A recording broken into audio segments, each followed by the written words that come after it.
Section 1. You will hear a woman called Tanya talking to her friend called Simon, who lives abroad. Tanya is planning to visit Simon. First, you have some time to look at questions 1 to 4.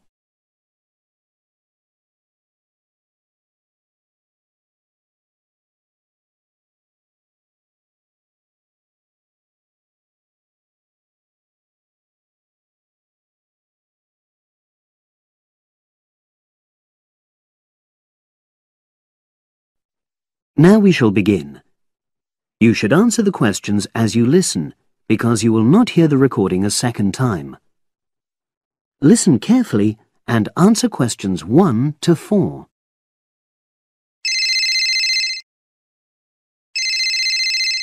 Hello? Hi, is that Tanya? Yes, Simon. Lovely to hear you. How are you? Very well, and we're so looking forward to seeing you. So am I. Now, I don't have a lot of time, I'm afraid, so I wanted to make sure we've got all your details. Have you confirmed your flights? Yes, I'm definitely coming on the 22nd of June. Excellent. Have you got your flight number? Not with me, I'm afraid, but I promise I'll email it. Let me make a note of all this. Yes, do, because one of us will try to come and collect you from the airport if we can. I presume you'll be coming into Terminal 1? I don't know. I'll have to find out which one it is. Yes, you must. We don't want to be waiting at the wrong one. But hang on, I'll be arriving at about lunchtime, and that'll mean you have to take time off work to pick me up. You really mustn't do that. Look, we're not all that busy at work, and if there's a problem, I can text you when you arrive, and you can take a taxi. Okay. There's a really good company called Pantera. Can you spell that? It's Pantera. They have a stand at the airport. You can't miss it, and they're really reliable. Great, thanks. How far are you from the airport? About 40 minutes. And you're near the city centre, aren't you? We're east of it, actually. Don't tell the driver city centre because you'll really get caught up in traffic. Okay, and I'll make sure I carry your address with me. Now, have you got my mobile, cell phone number? Yes, you sent it last month. But I tell you what, I don't think I've got yours. I'd better have it now, just in case. Okay, and I changed it recently anyway. Ready? It's 07765 328 411. Before you hear the rest of the conversation, you have some time to look at questions 5 to 10.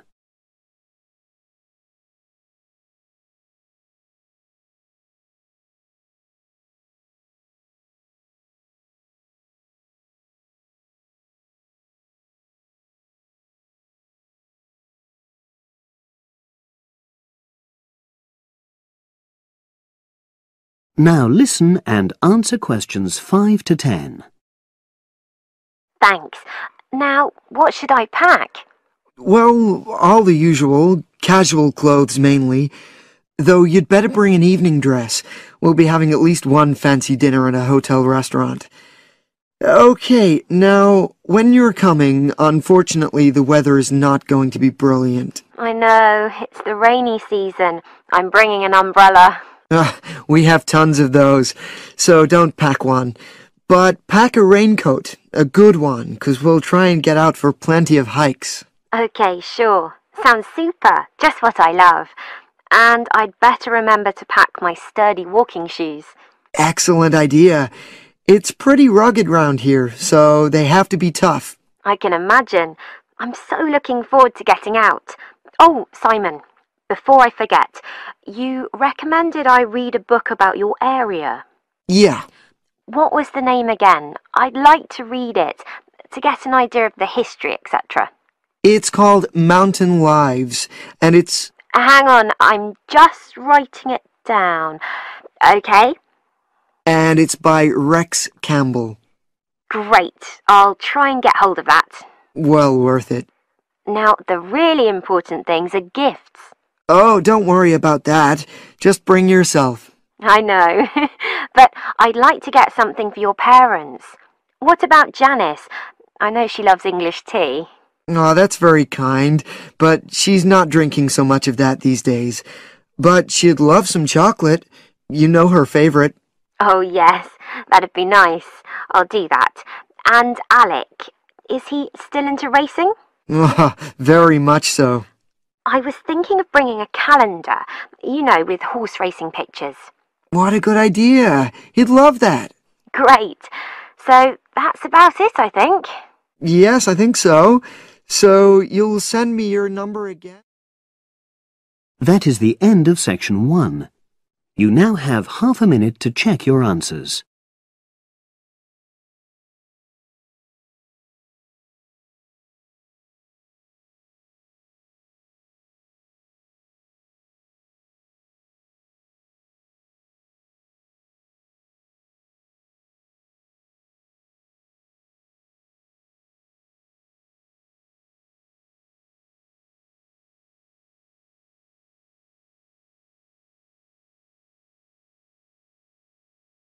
Now turn to section 2. Section 2. You will hear a podcast on Camber's theme park. Now you have some time to look at questions 11 to 16.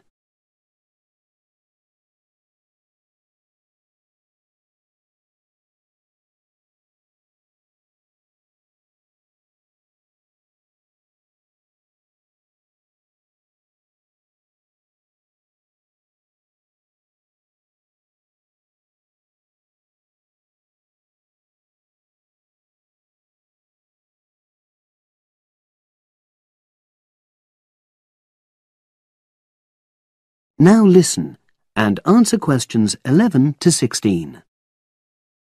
Welcome to Camber's Park podcast. In the next few minutes, I'll tell you a little about the park and the amazing things we have to offer. We like to think that Camber's offers more than other theme parks. Like them, we have a variety of exciting rides for people of all ages, but Camber's also places strong emphasis on the educational experience for its visitors. Not boring facts, but lots of interactive exhibits. Although it's mainly an outdoor experience, we do have some indoor activities if the weather gets too dreadful. The park's got a lovely, well-established feel, set in 80 acres of beautiful countryside, about 3 miles south of the tourist resort of Dulchester. The park was set up in 1997 by the Camber family, but then taken over by new owners in 2004, who have maintained the original vision of the Cambers. It has lots of old trees, hundreds of flower beds, and a gorgeous lake. Cambers has over 45 different rides, exhibits, and arcades. All but one of these is free once you've paid your entrance fee. We charge a small fee for our newest ride to reduce the length of the queues. You don't pay anything for parking. A family ticket for a family of 4 works out at about £8 per person, which is amazing value.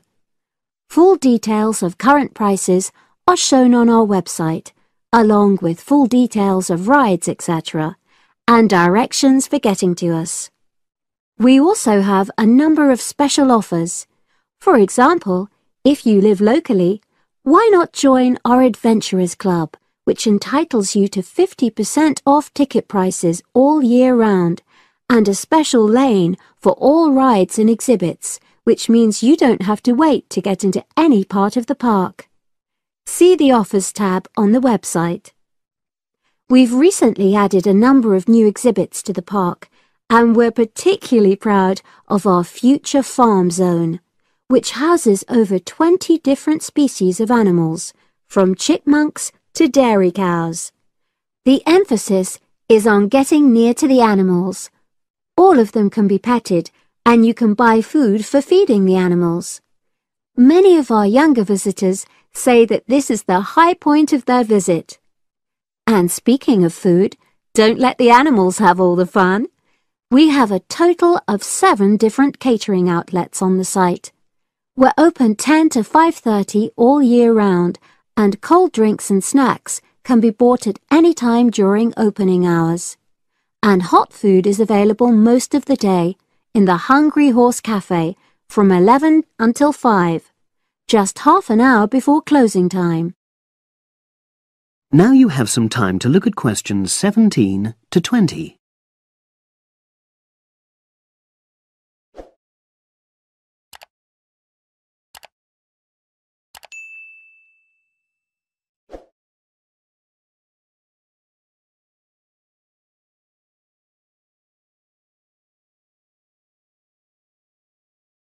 Now listen and answer questions 17 to 20.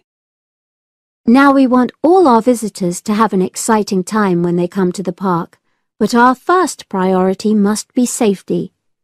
Parents and guardians know their children's behavior and capabilities, but here at the park we have set certain conditions for each of the rides to ensure that all visitors get the maximum enjoyment out of the experience and feel secure at all times. There are 4 major rides at the park.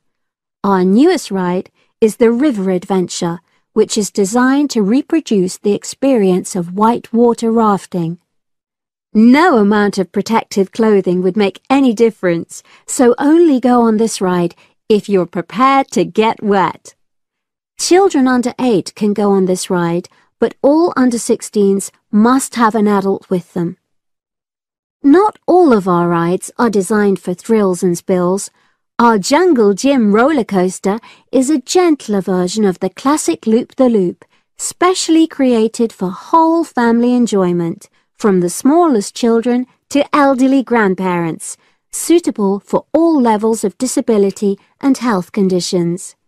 Carriages have comfortable seating for up to 8 people with safety belts for each passenger, which must be worn at all times. Sit back and enjoy the scenery. One of the best established and most popular of Canberra's rides is the massive swoop slide. Whiz down the polished vertical slide 9 meters in height and scream to your heart's content. There are no age or height restrictions. Be careful though, you must have on long trousers so you won't get any speed burns. And then there's the famous Zip Go-Kart Stadium with 16 karts, 8 for single drivers and 8 for kids preferring to ride along with mum, dad or carer. Take part in high-speed races in our specially designed Formula 1 style karts, but no bumping other karts, please. All riders must be above 1.2 meters because they have to be able to reach the pedals, even in the shared karts. Full details of all safety features are available on our website at www.canberraspark.com. So come and make a day of it at Canberra's theme park. That is the end of section 2. You now have half a minute to check your answers.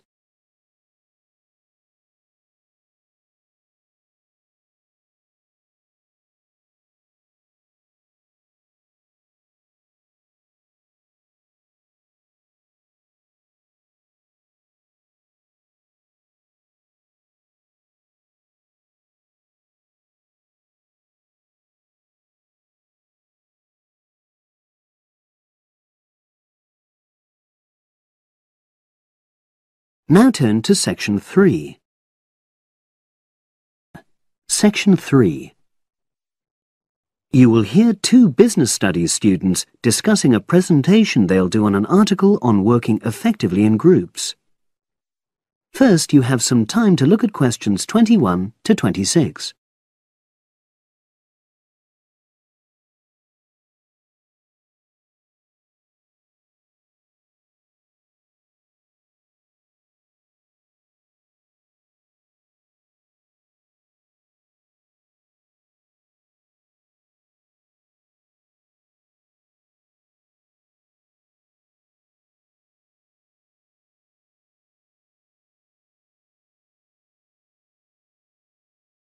Now listen and answer questions 21 to 26. So, Brad, what did you think of the article on group work? Oh, hi, Helen. Yeah, it was pretty good, with helpful pieces of advice on how to make group work effective. I think we were lucky to be given such a straightforward text to present at the management skills seminar. Yeah. Actually, shall we discuss it now? Have you got time? Sure, it's only a 10-minute presentation, so we just need to explain and then give our views on the main points raised in the article. I'll jot down some notes. Right. So, there are 3 main sections. I suggest we start with listening. Yeah, effective listening in groups, because it's not something that's frequently covered on courses in our field. No, and we should say that in the presentation. Yeah, and also effective listening's pretty simple, you know. I don't think it's hard to learn. Well, people think it's easy, but in my experience, most of us tend to be very lazy listeners. Okay, I wouldn't argue with that. Something I do think we should emphasize is the power of the listener's posture, gestures, etc., in making speakers feel respected. Not that you're just waiting for them to finish before jumping in with your own ideas. Okay, right. The next section is on goal setting. Let's make sure we're clear what the article says on this. Yeah. Well, firstly, it says that all group members must be given time to explain their own goals. That's it, yeah. And then, did it say that the whole group should agree on common goals? That's a bit too strong. It's more that everyone's agendas should be equally acceptable. But it does say that goals have to be realistic, you know. Achievable within a particular time? You've got it. That's really what the article's saying. There isn't really any point in having ideals if group members know they won't come to anything within a reasonable period. So, I think a summary covering those points will be enough for that part of the presentation, don't you? Yeah. Now, the last section is about conflict resolution. Actually, I thought it was the worst part of the article. Me too. I don't think it went into sufficient detail on the issue. Actually, I thought it devoted too much space to it, but that it was all rather boring, you know? It didn't mention some of the more radical theories. Absolutely. I found that really irritating. Right, and also I think it could have said more about conflict sometimes being healthy in groups. Absolutely. It just mentioned rather glibly about how we should avoid thinking of winners and losers, and that quick resolution of conflict is always desirable. Without explaining what these terms mean? Well, it gives quite detailed definitions, but doesn't develop a proper argument. Right. So, for the presentation, I think we just give some definitions and then explain what we felt were the weaknesses in the article's treatment of conflict resolution. Yeah, good. Now you have some time to look at questions 27 to 30.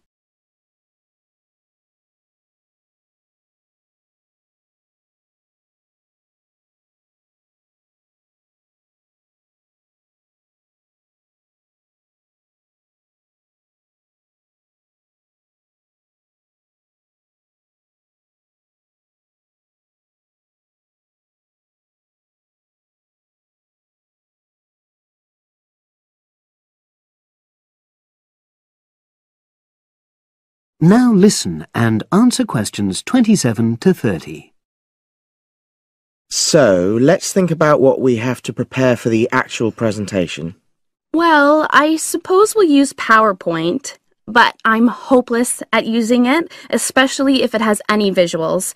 I really have to look into doing a course on it because I know I'll need it in the future. Don't worry, I'm quite happy using PowerPoint and I'll put it together when everything else is ready. That's a relief. But yes, do that later. Okay. Now, I heard the tutor saying we have to include some well-chosen quotations from the article. I'm not sure if we do. I'll email him to find out. No need. I can just have a look at the specs he gave us when he set the task. That'll be quicker. But the tutor definitely said we have to prepare a handout to go with the talk. I'm not really sure how we do that. Sarah did one last year. Who's she? She's doing the same option as me on marketing. I'll ask her advice on what to include. Great. So that just leaves the bibliography at the end, I suppose it'll mainly be articles. Yeah, so we'll just look on the web, and we can leave that till later. But we've been advised against that. Well, we could have a look through some journals in the library. I think we should start by looking through module handbooks. I think that'll give us some good leads. Yeah, you're probably right. So, that's all the topics. That is the end of section 3. You now have half a minute to check your answers.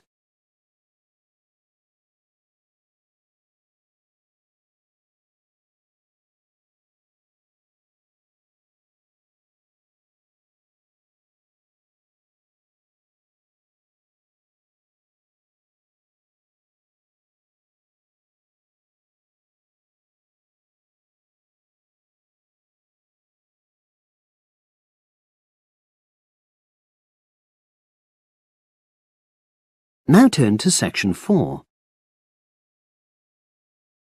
Section 4. You will hear a lecturer talking to a group of engineering students about the design of a greenhouse. Before you listen, you have some time to look at questions 31 to 40.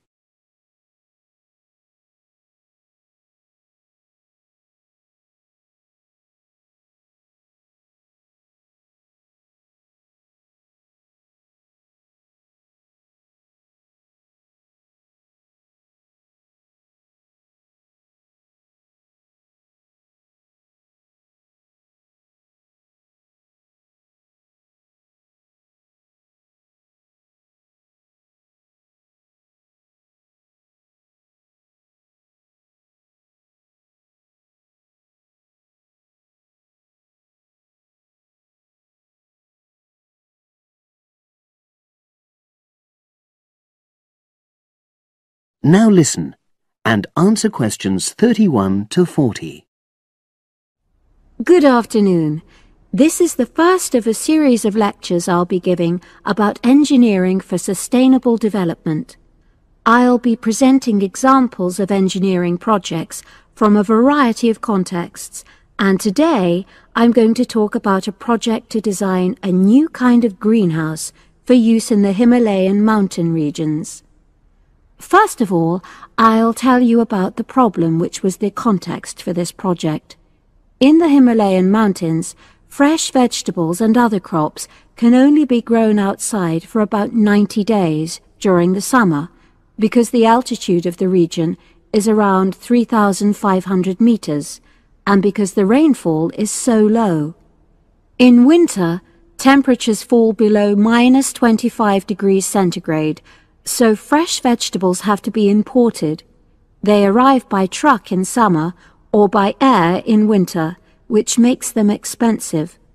Local people rely on dried leafy vegetables and stored root crops during the winter, and rarely eat fresh vegetables. But despite the sub-zero temperatures, the skies over the region are cloudless, and there are over 300 sunny days per year.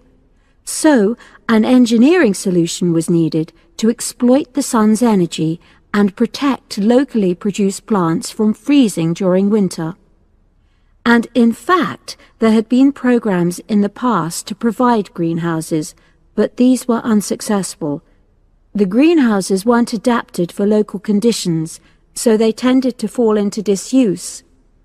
So, a few years ago, a project was initiated to design a better greenhouse, one which would meet the criteria for sustainability.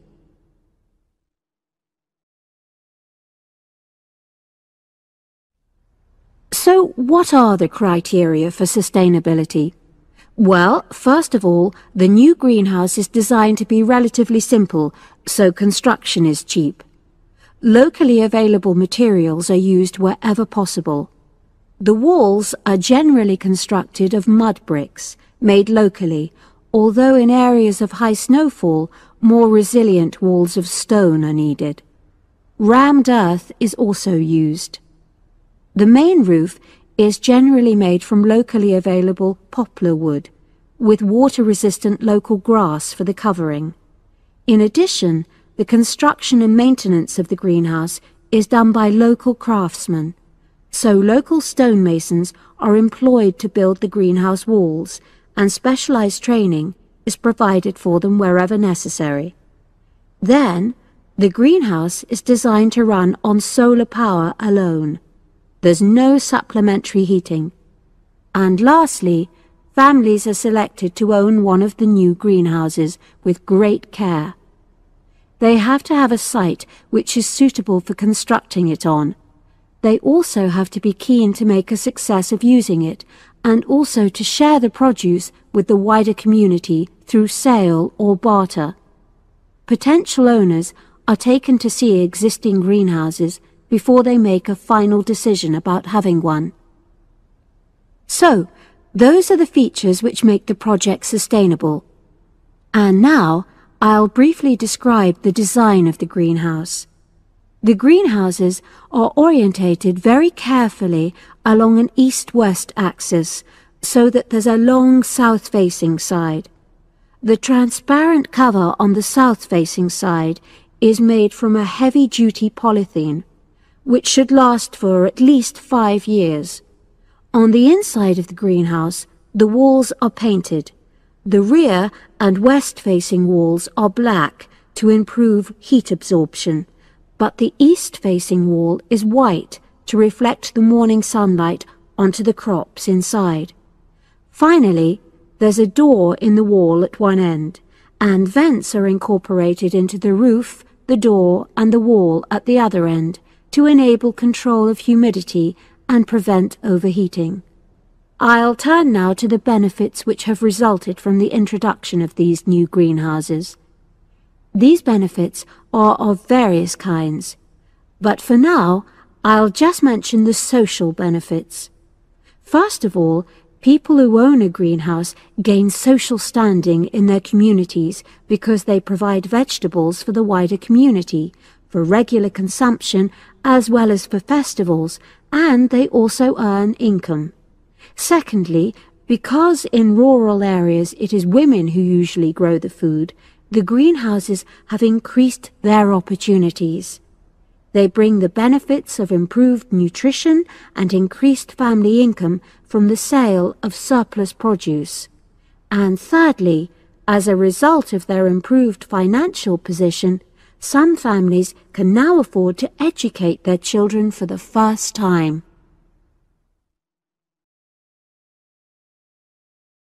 That is the end of section 4. You now have half a minute to check your answers.